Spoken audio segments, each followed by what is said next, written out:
Hi guys, இன்னைக்கு நம்ம அடை தோசை எப்படி பண்ணுறதுதான் பார்க்க போகிறோம். வாங்க இப்போ வீடியோக்குள்ளே போகலாம். அரை கப் காப்பிடி வழக்கில் அரை காப்பிடி அரிசி, காரத்துக்கு ஏற்ற மாதிரி அடைக்கி ஊற வைக்கிறோம். காஞ்ச மிளகாய் இதை கழுவி வச்சுக்கணும். அடுத்தது கடலைப்பருப்பு 100 வழக்கில் 1 வழக்கு கடலைப்பருப்பு, துவரம்பருப்பு, அரை வழக்கு உளுந்து, உருட்டு உளுந்து கட் பண்ணி பருப்பு எல்லாம் ஊறி ஒரு 3 மணி நேரம் ஊற வச்சாச்சு. குறைன்னு அரைச்சிட்டு கொஞ்சம் இஞ்சி,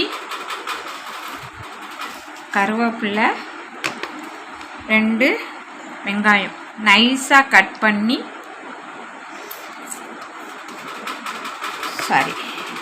வெங்காயம் போட்டுட்டு தேவையான அளவு உப்பு சேர்த்துக்கணும். இதுக்கு மேலே தண்ணி கலக்கக்கூடாது. இதுதான் கரெக்டான பதம் எடுக்கணும். முருங்கைக்கீரை போட்டு செஞ்சால் இன்னும் டேஸ்டியாக இருக்கும். நைட்டில் முருங்கைக்கீரை தேவையில்லை, காலையில் சாப்பிடும்போது முருங்கைக்கீரை போட்டு செஞ்சு சாப்பிட்லாம். அடை தோசை ரெடி.